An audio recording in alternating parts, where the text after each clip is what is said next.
Hello everybody, welcome back after the disappointment of the last episode where we lost in the extra time of the Champions League final when Upamecano decided that he was going to give the ball away to Lewandowski and Lewandowski put it in the back of the net.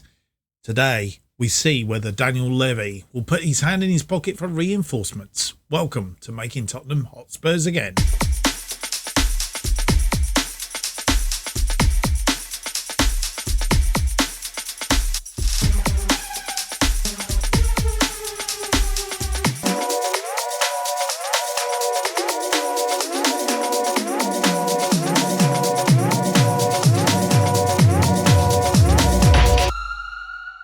Hello and welcome to episode number 36 of Making Tottenham Hotspurs Again. My name's Mark, and on today's episode we have the end of season review and transfer special.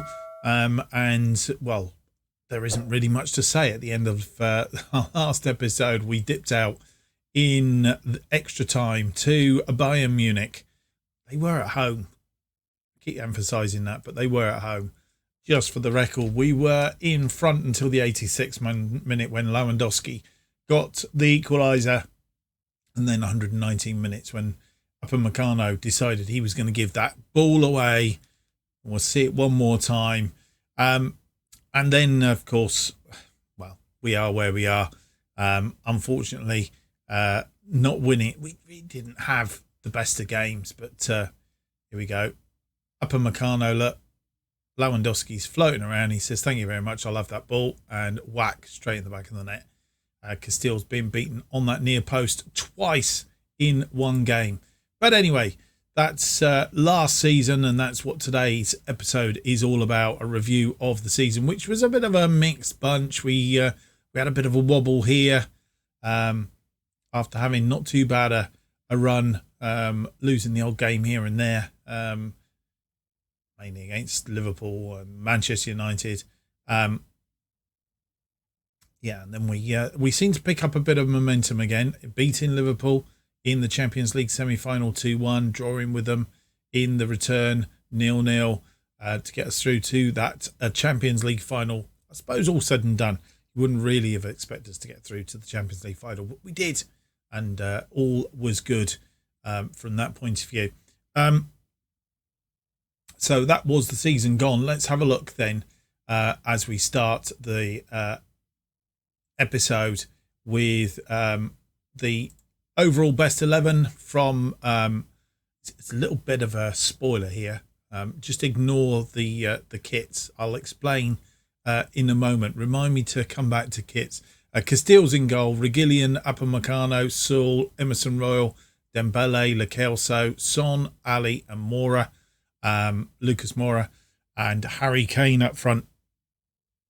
Pretty much the side that we played most of the season. Of course, Joachim Machel come into that. Over the other person notably that's missing is, of course, Pierre-Emile Højbjerg, and also Stephen Bergwijn, Brian Gill and Andre Silva, all who don't appear in this best 11, the overall best 11 at that. Right, well, without any more to do, let's get on with the first part of the episode, the look at the season just gone in our season review. So if I just make sure I've selected the right bit here, I have. Let's have the season review.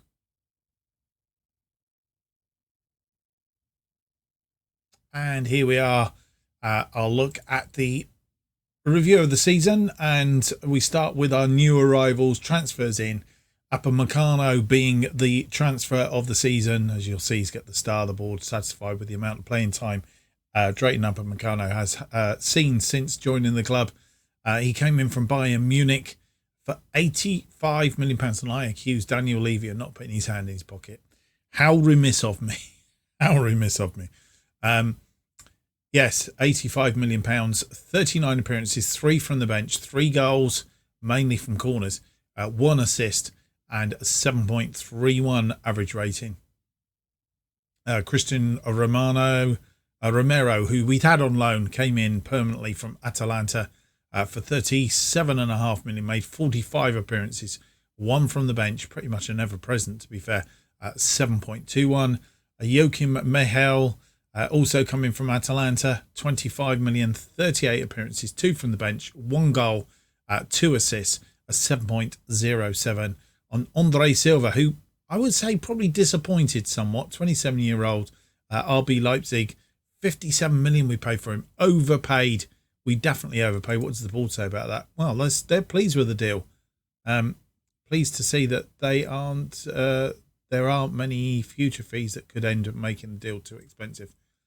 I thought it was a pretty poor deal, to be fair, in the end, because he didn't really perform. Not that we give him lots of chance to consistently get into the side. So 7 appearances, 22 from the bench, 6 goals, which I suppose wasn't too bad from 7 appearances. 1 assist, a 6.90. We'll see if he does any better as the season progresses. Going out, quite a few actually. Alfie Whiteman, the 24-year-old goalkeeper. Come back to this in a bit, but I'm probably wishing that we'd actually kept him, Alfie Whiteman. Albeit he wasn't particularly fantastic. Switched out of there. £800,000, 9 appearances, a 7.50 he had for Seattle Sounders. Ben Davis went to Lyon for 26.5 million, 44 appearances he made there, 3 assists, a 7.14. Matt Doherty went to Rangers for 15.5 million, 37 appearances, 3 goals, 2 assists, a 7.13. Josef Martinez went to Tigre for 2.5 million. He probably was a goalkeeper that we should have hung on to. We could probably bring him back, to be fair. It's probably a goalkeeper we should have hung on to.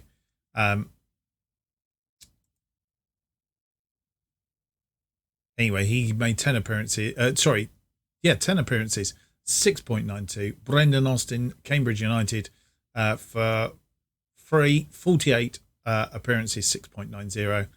Max Robson went to Watford for 22.5 million. 45 appearances, 6 as subs, 6.72. Jamie Bowden and Michael Craig going to Stoke for 135,000, 6.43. I think that was a fairly recent one, actually. Loans out, loads of them. We won't go through those because we'll be here all day otherwise.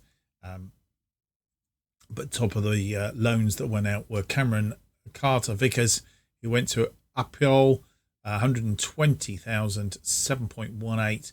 Top then Troy Parrott to Bristol City, Harvey White to Hanover, and Jordan Hackett, who went to Charlton, all getting over 7 on the average ratings. Results wise, Premier League, we were expected to finish top half, finished 5th, an average home attendance of 61,555.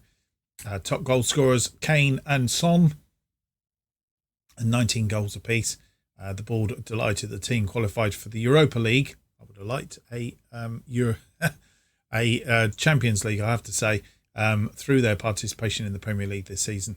We'll come back to the table because, you know, I like to do a little bit of a bit of deeper dive into the workings of the league table. So we will come back to that in due course.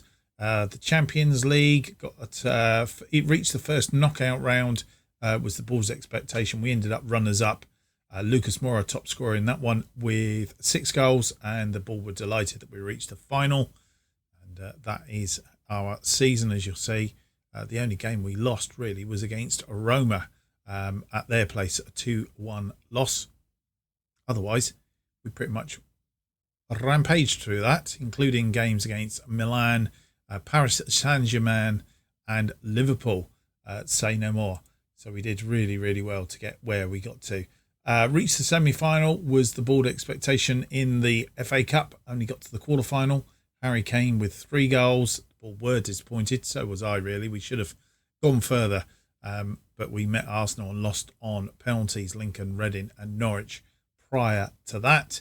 Carabao Cup, which the board was saying not important.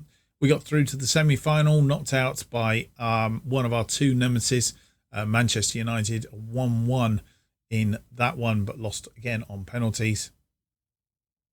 Lo Celso and Harry Kane, 2 goals apiece, top scorers in that one. Other games that we won are Swansea City 4-1, Brentford 0-0, beat them on penalties, Chelsea 2-1 to get through to the semis.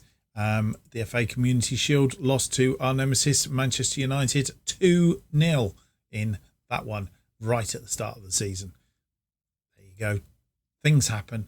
Our biggest win was against Shakhtar, 6-0 win in that one way back in October. In the Premier League, 7-2 win against Burnley. I think that's when we come off the rails. That, to be honest, a 7-2 win off the back of a 6-0 in the Champions League was absolutely fantastic. The goal of the season was from Son, virtually at the end of the season, to be fair, back in May. A goal from Son. We'll have a look at that in a minute because we can't do it from this screen. We will come back and look at that goal. In fact, we can, because we can go in here and do it. Let's do it now. The goal from Son, which was deemed to be goal of the season. Quite sure what that noise is. Something coming through. Here we go. Mahale from the back. Then Lucas Moura, Hodgberg over the top. Son brings it down and curls it. It was that ball that I thought he was going to put wide, but he sort of sliced the ball into the back of the net, which was absolutely fantastic. That in the 2-2 draw against Everton. Calvin Lewin getting the equaliser 3 minutes into injury time. Financial wise, well, reputation didn't really change. I'll leave you to have a look. Sponsorship 7.99. Excuse me. 1 year deal for 14.89 million. Our sponsorship. In fact, nothing really shows anything against previous year, which is a bit unusual. Merchandise 2.2 million. I'm not actually seeing any shirt sales in this, which is, I'm not quite sure why that has come about. How we lined up is pretty much what we've already mentioned. Castiles in goal, Reguilón, Upamecano, Saul and Michael, Dembele and Lo Celso, Son, Ali and Lucas Moura, and Harry Kane up front. I wonder if the team will look different this coming season. I was English, the Premier League Manager of the Month in January. That was about the sum total of the awards that I won. Must have had a good December then. Or was it good January? I don't know. Fans Player of the Season, Nicholas Sewell. Young Player of the Season, Dayot, Upamecano. Signing of the season, we've already mentioned. Same. Goal of the season, we've seen it. Son's goal against Everton. Top scorer, 26 goals, Harry Kane. Min Son with 18 assists. Most Player of the Match awards, 8 for Nicholas Sewell. Highest average rating was also Nicholas Sewell at 7.6. And Davison Sanchez had the most passes completed in 90 minutes, was 114. So he did extremely well. Competition awards, English Player of the Year, Harry Kane. Asian Footballer of the Year, Min Son. The World Golden Glove was Keon Castiles. And FIFA's Best Men's Goalkeeper was also Castiles. Record breakers, Hodgberg picking up 21 yellow cards and 1 red card. And Dayot Upamecano was our highest transfer fee paid, 84.61 million. Will we eclipse that in this close season? I wonder. Right. As we usually do, is that deeper dive into the Premier League. Let's get the Premier League up. So final standings then. Manchester United were champions on 89 points. Then came Liverpool on 84.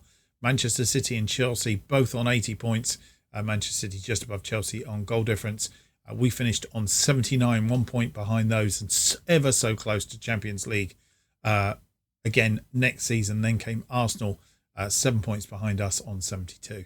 And then a huge drop to West Ham on 58. And then just outside the European places was Aston Villa. Relegated this season, Fulham, Burnley and Blackburn coming the other way. Let's have a quick look. And we have a look at the Championship table. Coming up, Crystal Palace were promoted through the playoffs. Wolves and West Brom promoted automatically. So they're coming up. We'll see them in the new season. Right, as we usually do, home record. Manchester United had the best home record. Didn't lose, didn't draw. They won all 19 games at home. That's how they won the Premier League. Liverpool didn't lose. They drew 2 games. Those 2 games against Arsenal and Bournemouth, both 1-1 draws. They were second. We were third at home, third best record at home. Drew 1, which was against Manchester City, 1-1. And we lost 1 against Chelsea, 3-2. Fancy losing a home game. The only one that we did lose all season against arch rivals Chelsea, for goodness sake. As you see, both Manchester United and Liverpool having a far better defensive record than us, albeit that we scored the most goals at home, 58 against Manchester United's 53. But overall, the difference there. But Manchester United picking up 57 points, Liverpool 53 points, and we picked up 52. Manchester City, who drew 2 and lost 1 at home with 50 points. Away records, well, as you see, Chelsea had the best away record. 1-12, drawn 2, lost 5. We were 5th in this one. 1-7, drawn 6, lost 6 against West Ham, Liverpool, Manchester United, Fulham, Arsenal, and Southampton. Actually had a -1 goal difference on this. We actually conceded 1 more goal than we scored away from home. Only 27 points, where Chelsea had 38 and Manchester United 32. First half of the season, we were in 5th place. Were we? No, we were in 4th place at the first half of the season. Trailing Manchester United by 7 points. Manchester City, Liverpool in front of us. Chelsea obviously had a better second half because they were down here. If we're 4th, 5th, 6th, 7th. So they must have had a far better second half of the season than we did. Second half of the season, yeah, as you see, they actually had probably the best. 47 points they picked up off the second half of the season. Then came Liverpool and then Manchester United. And again, we were 4th in that. We really should have finished 4th then, shouldn't we? Manchester City behind us in the second half of the season. So that's how it panned out. And we were only 4 points adrift of Chelsea, all said and done in that second half. Only lost 3 games there. Last 5 games, which is the telltale running into the window. Of course, Manchester United had the best run in. I think they won 4 out of their last 5. Drawing 1 of them, which I'm guessing was probably against Everton. I'm not sure. Liverpool lost 1. Chelsea lost 1. Norwich, they had a really good last 5 games, only losing once. Aston Villa losing the once. We didn't lose on our run-in. We drew 2, though, which probably set us asunder. But also very tight. Everybody in that top wadge there, having a really, really good run-in on the last 5 games. And against the media prediction had us down as 5th. We finished 5th. Chelsea finishing 4th, and they were 4th. Manchester City were expected to win, but our rivals, Manchester United, managed to get a 1st place. Liverpool, who were expected to finish 3rd, finished 2nd. So, to be honest, the media only really getting those top 3 a bit muddled up. 6th, 5th and 4th, they predicted absolutely bopped on. Probably West Ham, who had a fantastic start of the season. If you remember, 7 games in, they were top of the table, hadn't lost, had an absolutely wonder start. And then at the other end, Blackburn expected to go down in 20th. Burnley were expected to go down in 18th, actually finished 19th. Fulham were expected to finish 19th and finished 18th. So all in all, that's how they finished. Was pretty much, again, the media prediction was pretty much spot on. So we'll be interesting to see what the media prediction reckons for this coming season. So that is the Premier League. I'll leave you just a couple of seconds, just spot a team if you're interested in the other teams of how they got on. And then what we'll do is we'll flash forward to July the 1st and see how we're doing and whether Daniel Levy has actually put his hand in his pocket.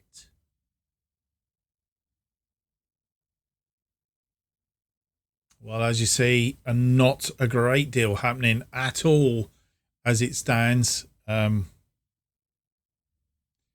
having a bit of trouble with me with the things happening here. But anyway, concentrate, Mark. Just a couple of things happening. Nothing major at this stage of the game. It is still early days. The sort of when players are released at the end of June has only just happened. As you see, we are on the 1st of July, so it's literally only just happened. So my scouts haven't had time to have a rummage around and see who's about and so on and so forth. So we're just keeping an eye open, but we have brought in Theo Hernandez. He is a left-sided defender.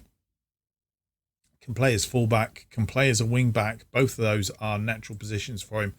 He's accomplished as a left-sided midfielder, and a bit unconvincing, but he can play as an attacking midfield on the left, and he's also unconvincing as a central defender as well. But his best position is in that left side, and as you know, it's a position that we've struggled to actually get somebody to be consistent in. So we've got our fingers crossed that Hernandez is the person that will do the job for us on that. He comes in from Milan for £70 million. 70 and potentially going to cost us 80, but 70 million. As you'll see, the last two seasons in Serie A, he has had 7.52 and a 7.16, playing 27 and 25 games respectively. So yeah, he's fingers crossed he will do the job for us in that defensive left side. The only outgoing at the moment is Kiesel Kaiser. He's gone to Grimsby Town on loan. Will bring us in £725. Not really too bothered about that. We have had the fixtures in, and we're looking at an opening day against arch rivals Liverpool at Anfield, followed by a home game against Aston Villa. They will appear in our next episode. As you see, we've not played any friendlies yet. First friendly up on the 20th of July. So yeah, Liverpool, Aston Villa look like the likely candidates for the opening episode of the season. One other thing I was going to tell you about, wasn't I? Let's quickly swatch what I have done, and have to say a really big thank you to I think it was not just offside. Can't remember the YouTuber now. Second Yellow Card, I think it is, who did a video on a bit of software that you can get if you're an FM stalwart. You can get it. It's called Kit Basher. And what you can do is you can go into that and you can generate new kits for your teams. And not only does it do it for this screen, here we go. Not only does it do it for this screen, it also makes your 3D kits as well, which means that your 3D kits then fit, and you can actually see them playing in the 3D kits. So as you'll see, these are our new kits this season. So what we'll do now each season is change the kits. So this is our home kit, our away kit, and our third kit for this coming season. That's what they look like, picking up the colours that were or are in the new Tottenham kit that has come out. And yeah, so that's what it's looking like. So you'll see that played in the games as we get them underway. That bit of software again is called Kit Basher. Kit Basher. I will put it down in the bottom. You can get it from FM Scout, or you can get it from their Discord channel. Either way, if you are a FM stalwart and you like fiddling around and doing a bit of modding, then that is a thing to go to. It is a fantastic piece of software. Well done to the guys that put that together. So if you haven't used it, go and use it. Right, without any more to do, let's go through to the pretty much the start of the season, around about the 1st of August, and see whether we've actually managed to pick a couple more players up.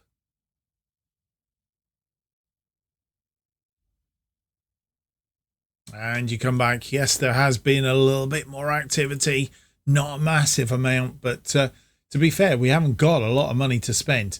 Tammy Abraham has come in from Roma for £75 million.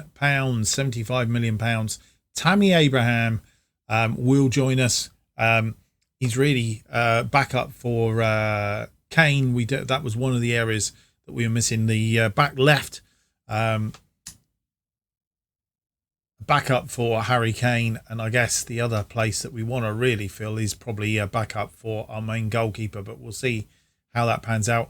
Also, we've brought in Masengo. He was released by Bristol City. We brought him in on a free. We have hit a bit of a snag though.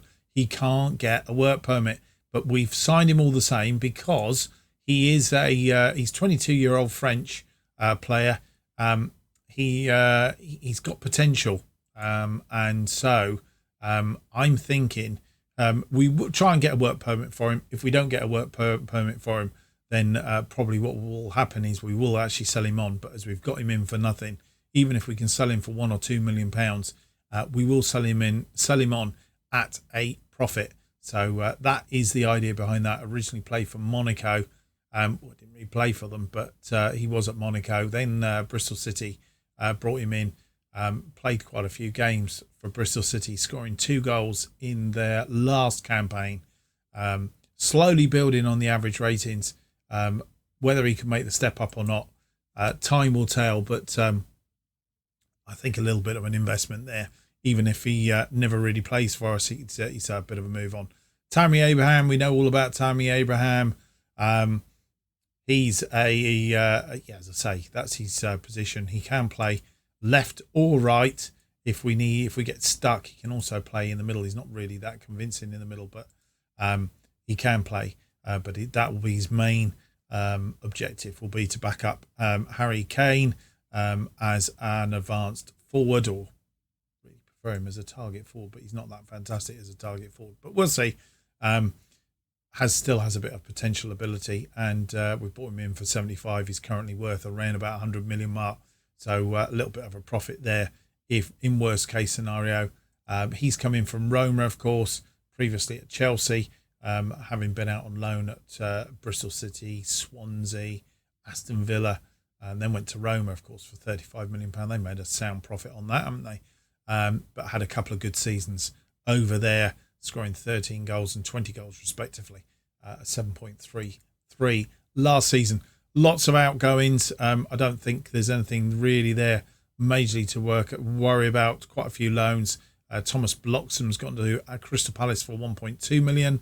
Niall John's gone to Wolves for 1 million.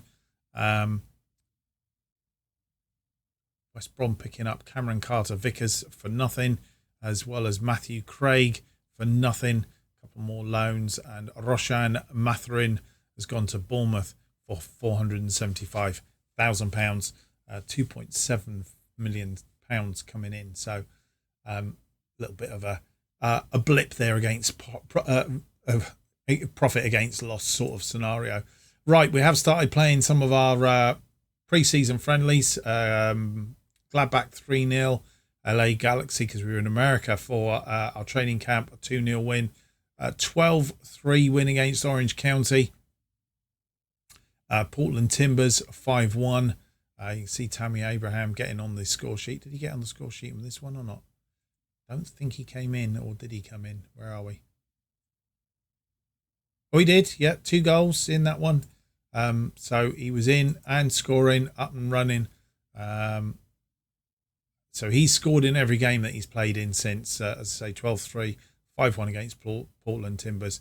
And then Sacramento was also a 5-1 win. So that was our American games, really back-to-back quick succession games to build up stamina.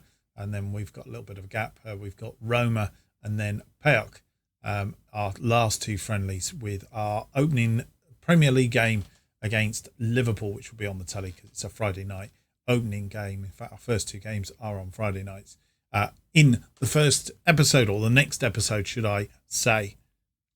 So finally, let's have a look at our finances. How are we doing financially?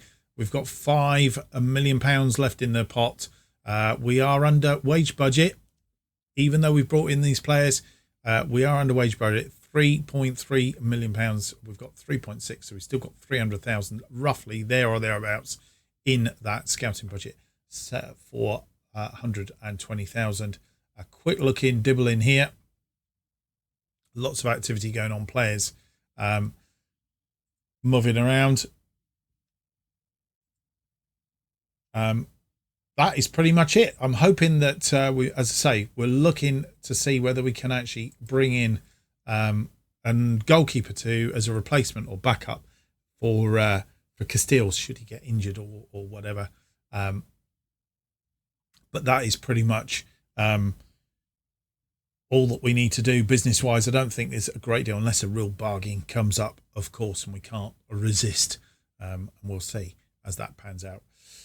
So as I say, coming back then, Liverpool and Aston Villa in our next episode, our first two games of the new Premier League season. Hope you've enjoyed today's episode. If you have, don't forget to leave me that big thumbs up, subscribe, and hit the hit the notification button. Keeps you up to date with all future episodes of this and new series as they are released. New episodes of Making Tottenham Hotspurs again are currently released every Tuesday and Friday at 4:15 p.m. And if you want to keep up to date what's happening on this channel, this series, and of course from the bottom to the top, you need to follow me on Twitter at JustOffsideFM is where you need to be. Thank you for watching. Hope to see you on the next episode. It'll be episode 37. It's out on Friday. Liverpool and Aston Villa. What a good start to the season. Till then, goodbye.